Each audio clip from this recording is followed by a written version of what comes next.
범야권 압승, 부동산 규제 완화, 주택 공급 빨간불, 집값 향방은 이런 기사가 있어서 가져왔습니다. 얘가 좀 정리가 잘 되어 있더라고요. 자, 보시면.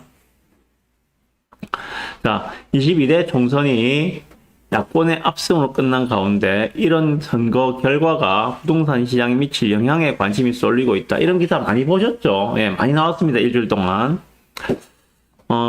전문가들의 의견은 야권이 큰 의석수 차이로 이겼지만 여소야대 국회 지형에 변화가 없는 만큼 시장 분위기가 급변할 가능성은 제한적으로 보고 있다. 큰 변화는 없을 것이다. 왜? 이전에도 윤석열 대통령이 취임할 때도 여소야대였고 이번에 총선을 지나고 나서도 여소야대이기 때문에 그 지형 자체는 크게 변화가 없으니까는 뭐 이전과는 급격한 변화는 나오기 힘들지 않겠느냐 뭐 이런 이야기를 하고 있습니다. 다만 고금리 장기화, 첫 번째 고금리의 장기화, 지금 금리가 올라간 게 좀 제법 됩니다. 이번에 저번 주에 그 한은에서도 한 총재님도 다시 또 금리를 동결을 시켰어요. 10개월간 지금 동결을 하고 있는 중입니다. 계속. 그 기준금리 3.5%로 동결을 계속하고 있는 중입니다. 이러한 고금리의 장기화와 경기 침체 등에 따라 안 그래도 공급이 위축된 상황에서 자, 고금리가 장기화되고 있고 금리가 높고 경기가 침체되면은 건설사가 집을 짓겠습니까? 안 짓겠습니까? 당연히 금리가 높으면은 프레트 파이낸싱 이렇게 되는데 그런 부담감들 당연히 PF 금리가 상당히 높이 되겠죠. 그리고 경기가 침체된 상황에서는 집을 지어도 팔린다는 보장이 없습니다. 100% 완판이 안 되면 전부 다 그거는 건설사의 부담으로 돌아오기 때문에 이러한 고금리의 장기화와 경기 침체가 안 그래도 공급이 위축된 상황에서 중장기적으로는 주택 공급에 악영향을 미친다. 방금 말씀드린 그 내용입니다. 그에 따라서 2, 3년 후 공급 부족 등에 따른 집값 불안이 전될 수 있다는 우려도 나온다. 총선의 결과보다는 이러한 거시적인 부분들 고금리의 장기화라든지 현재 내수 경기의 경기 침체라든지 이런 부분들이 오히려 더 집값에 영향을 미칠 가능성이 높다. 이런 이야기를 하고 있는 겁니다. 조금 더 보시면 뭐 선거 결과는 다들 아시니까는 패스하겠습니다. 넘어가고 현 정부 출범 이후에 부동산 정책은 규제를 완화하고자 하는 여권과 국회 다수 의석을 점유한 야권이 규제 완화를 못하게 하는 그러한 여소야대 형국이었다. 그렇지만 요거는 이번에 선거 결과에서도 볼 수 있듯이 여전한 야대이니까 정부에서 규제를 풀어주려고 하더라도 야당에서 다수를 차지하고 있는 야권에서 그것을 쉽게 오케이 하고 같이 동의하기는 힘들 것이다. 그런 지형들이 계속될 거다. 뭐 이런 이야기를 하고 있습니다. 그래서 현 정부가 추진하고자 했던 부동산 정책은 동력을 잃었다는 평가가 나온다 하는 이야기를 하고 있습니다. 대표적으로 뭐 다주택자에 대한 취득세 인하 그리고 종부세 폐지 등 세제 개편을 추진해 왔지만은 여소야대 국회의 문턱을 넘지는 못했다. 그래서 이러한 정책들은 이러한 상황들은 계속 앞으로도 나타날 가능성이 높다. 뭐 이런 이야기를 하고 있습니다. 뒤에도 뭐 비슷한 이야기들입니다. 좀 더 보시면 한편 시장 일각에서 제기되는 그런 거죠. 이번에 민주당이 그러니까는 야권에서 거의 뭐 190석 가까이 그 의석수를 차지하고 있으니까는 이런 상황에서 다시 부동산 규제가 강화되는 거 아니야? 뭐 이런 우려들도 있다고 하는데 그럴 가능성은 크지는 않을 것이다라는 이야기도 보입니다. 왜냐하면 고금리의 장기화와 경기 침체 등의 여파로 집값이 급락했다가 최근 서울을 중심으로 회복하고 있긴 하지만은 고물가에 대한 국민들의 피로도가 상당한 상황에서 야권이 세제 강화 등을 추진하기에는 부담스럽다는 분석이다. 뭐 이런 이야기도 있습니다. 네. 그러니까 지금까지와 별반 다르지 않게 이후에도 흘러갈 가능성이 높다. 야당이 그 180석 이상을 확보했다 해가지고 다시 또 종부세를 다 폭탄급으로 매기고 재산세를 올리고 이런 식으로 가기에는 야권도 좀 부담스러울 것이다. 이런 분석들입니다. 시장이 이거죠. 시장에 큰 변화는 없겠지만 수요자들의 심리는 위축될 전망이다. 이 부분입니다. 이 부분. 예. 그런 거죠. 총선 이후에 부동산 시장의 흐름이 지금과 크게 달라지지는 않을 거다. 예, 100% 동의합니다. 이 부분에 대해서는. 그런데 부동산 시장을 읽기 위해서는 선거보다는 금리, 수요자의 움직임, 거시경제 동향 등을 더 주시하는 것이 좋은데 미국 물가가 급등하면서 글로벌 금융시장과 금리가 요동치고 있어 시장 수요자들의 심리가 다소 주춤해질 수 있다라고 이야기하고 있습니다. 요것과 더불어서 지금 공급 급감에 대처를 하지 않으면은 2, 3년 뒤에는 공급 절벽이 오기 때문에 집값이 불안해질 것이다라는 분석도 나오고 있습니다. 예. 요 부분에 대해서 제 의견을 좀 말씀드리겠습니다. 예, 뭐 투표 다 잘 하셨죠? 예. 자신들이 지지하는 그 정당의 그 의원들이 당선되셨는가 모르겠습니다. 뭐 부산 같은 경우에는 뭐 다들 아시겠지만은 예, 대부분 다 현재 여당이 예, 사건을 한 그러한 상황들로 알고 있습니다. 결론적으로 여소야대 자체는 총선 전이나 총선 이후나 바뀐 게 없어서 당장에 큰 변화는 없다. 여기에 저는 100% 공감합니다. 그리고 현 정부의 규제 완화 정책 중에서 법 개정이 필요한 부분들은 아마 당장 실현되기는 매우 어려울 것이다. 예를 들면 그런 겁니다. 정부에서 추진하려고 했던 취득세 중과 완화.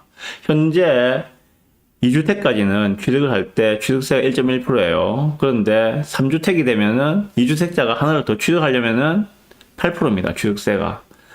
3주택자가 하나를 더 취득해서 네 채가 되려고 하면은 취득세가 12%예요. 예, 요거를 정부에서 완화를 하려고 했었죠. 작년도부터 절반으로 깎아준다. 8%는 4%로, 12%는 6%로 절반으로 깎아주려고 했었는데 이것 또한 법 개정이 필요한 사항이라서 질질 끌다가 이번에 총선을 거치면서 이러한 내용들은 아마 도루묵이 될 가능성이 매우 높다. 기대를 안 하셔야 됩니다. 취득세 중과 완화는 이제는 물 건너갔다. 이래 보셔야 됩니다. 그리고 뭐 재산세나 종부세도 아마 현행대로 계속 유지될 것이다. 라고 보셔야 될 것 같고요. 우리가 흔히 세금은 3단계를 이야기하죠. 그죠? 취득세, 취득할 때, 그리고 보유세가 재산세와 종부세를 보시면 되고요. 그리고 팔 때의 양도세. 양도세 같은 경우에는 현재 25년, 내년도 5월까지 양도세 중과는 유예되어 있습니다. 지금은 집이 100채가 있어도 집을 하나를 팔 때, 혹은 2개를 팔 때, 3개를 팔 때 일반 과세입니다. 중과세가 없습니다. 예전에는 안 그랬죠. 거기에다가 뭐 조정지역이면 20%더 붙고 주택수에 따라서 30%더 붙고 그런 경우가 있었는데 지금은 그런 거는 없습니다. 네. 자, 그러면은 현재 이 선거 결과에 따라서 향후에 어떻게 될 것인가 여기에 대해서 전망을 해봐야 되겠죠. 예, 향후의 전망. 자, 저는 향후를 전망하는 데서 키워드를 전 2개를 뽑았습니다. 첫 번째, 실거주장의 지속이 될 것이다. 실거주장의 지속, 요게 첫 번째 키워드입니다. 그리고 두 번째 키워드, 물량 부족의 시작. 예, 요 2가지 키워드를 가지고 오늘 이야기를 한번 풀어보겠습니다. 자, 먼저 첫 번째, 실거주장이 지속될 것이다. 자, 방금 취득세 부분에서 말씀드렸다시피 여전히 지금은 다주택자가 움직이기는 힘든 상황입니다. 그 말은 계속 당분간은 실수요장이 계속 진행될 가능성이 높다라고 말씀드릴 수 있습니다. 자, 그러면 실수요장의 특징은 무엇인가? 실수요자가 선호하는 단지만 수요가 몰립니다. 실수요자가 선호하지 않는 단지는 수요가 몰리지 않아요. 그 말은 어떻게 표현되는가? 결국 양극화가 나타난다 라고 보시면 됩니다. 그래서 실수요장이 지속된다는 이야기는 양극화가 지속된다의 의미로 보시면 될 것 같습니다. 그럼 양극화 여러 가지가 있겠죠. 입지의 양극화, 상품의 양극화, 2개를 볼 수 있습니다. 먼저 첫 번째, 입지의 양극화. 입지의 양극화는 크게 본다면은 서울 수도권과 지방의 양극화. 이렇게 보시면 됩니다. 부산 내로 본다면은 부산 내에서도 상급지와 중하급지의 양극화. 이렇게 보셔야 됩니다. 실수요자가 선호하는 것은 어차피 내가 살 집인데 한정된 자금 내에서 가장 좋은 것을 살려고 하겠죠. 네, 그렇기 때문에 나타나는 현상들입니다. 입지의 양극화, 그 다음 상품의 양극화. 상품의 양극화는 지금 많이 보아오셨을 겁니다. 대단지 브랜드 신축과 소규모 비브랜드 구축의 양극화. 이렇게 보시면 됩니다. 상품의 양극화는. 예, 한 번 더 말씀드릴게요. 대단지 브랜드 신축, 그리고 소규모 비브랜드 구축. 앞에 말씀드린 대단지 브랜드 신축은 실수요자가 선호하기 때문에 이쪽으로는 수요가 몰려요. 그 말은 그쪽으로는 가격이 움직일 가능성이 높아요. 그렇지만 비브랜드 소규모 단지 구축은 수요자가 외면을 하게 된다면은 외면할 가능성이 높습니다. 그렇다면 이쪽은 가격의 움직임이 나타나지 않을 수 있다. 이렇게 양극화가 나타난다. 그렇게 보시면 될 것 같습니다. 자, 그리고 키워드 두 번째, 물량 부족의 시작이라고 말씀드렸습니다. 물량 부족의 시작. 자, 입주 물량이 부족하다는 거는 뭐 제가 부산 같은 경우에는 누누이 한 10번 이상 말씀드렸을 거예요. 그죠? 예. 올해 입주 물량, 24년도 입주 물량, 부산은 1만 6천 가구, 25년, 26년 각각 1만 가구, 예. 3년 동안 통틀어서 3만 6천 가구의 입주 물량입니다. 그런데 재밌는 거는 23년도, 작년도 한 해 부산의 입주 물량이 3만 2천 가구였어요. 앞으로 다가오는 현재부터 시작해서 24년, 25년, 26년 3년간의 입주 물량은 3만 6천인데 23년도, 작년도 한 해 입주 물량이 3만 2천이었습니다. 앞으로 입주 물량이 얼마나 부족해지는지는 아마 감을 잡으실 수 있을 거라 생각합니다. 자, 그렇다면은 지금도 전세가는 이제 턴을 해서 상승세를 접어들었다는 기사들을 보셨을 거예요. 그리고 지금 전세를 구하시는 분들은 아마 느끼실 겁니다. 피부로 느끼실 거예요. 작년 가을하고 지금하고 전세가가 다르네요. 좀 올랐네요. 이런 분위기를 분명히 느끼실 수 있을 거라 생각합니다. 입주 물량이 부족하면은 당연히 전세난은 심화될 수밖에 없다고 생각하거든요. 자, 그러면은 그 전세 물량 누가 공급하는가? 예. 공공이 나라에서 지어서 임대주택을 지어가지고, 예, 청년 임대라든지 뭐든지 간에 임대주택 공급해주면은, 예, 그런 문제가 안 생기겠죠. 그런데, 지을 돈이 없잖아요. 지을 땅이 없잖아요.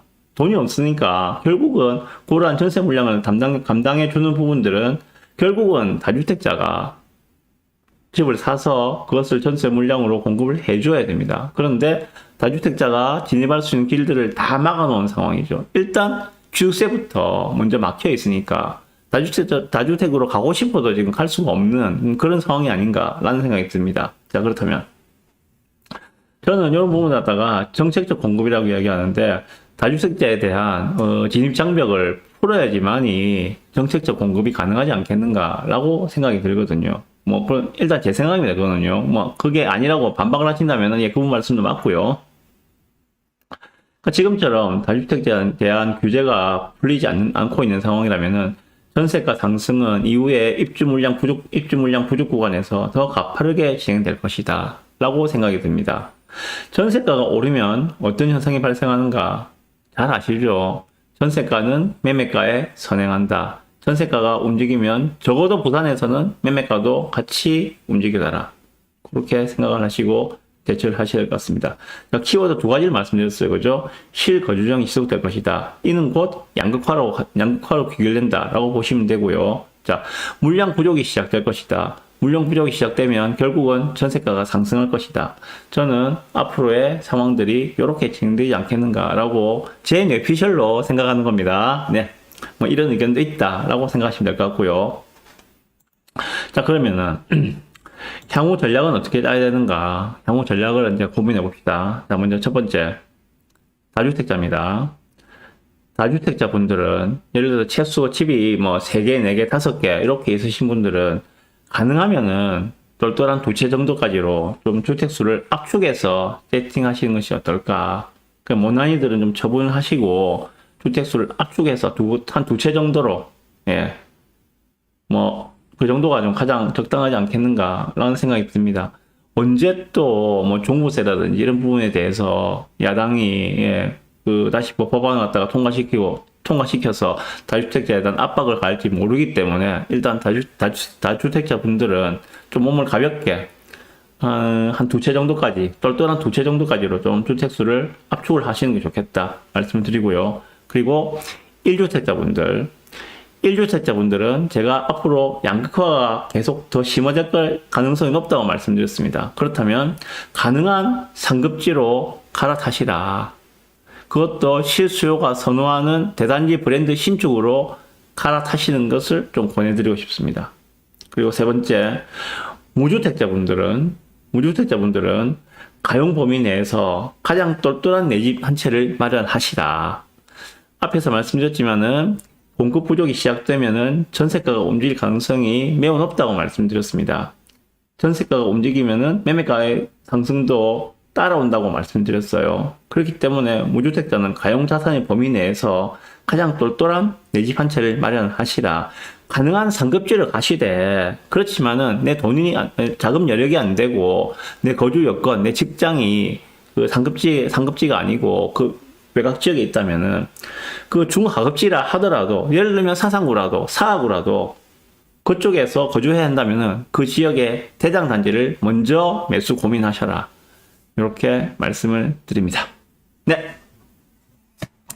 어쨌든 선거는 끝났습니다. 선거는 끝났고, 예, 앞으로는 부동산 시장도 쭉 이어지겠지만은, 이 기사에서 이야기하고 있는 내용 그런 겁니다. 당장의 선거 결과보다는 현재 더 주목할 부분들은 현재 우리 경기라는 부분, 그리고 금리라는 부분, 이런 거시적인 부분들을 좀 더 볼 필요가 있는 것 같다. 거기에 따라서 부동산 시장이 좌우될 것이다. 뭐 이런 이야기들입니다.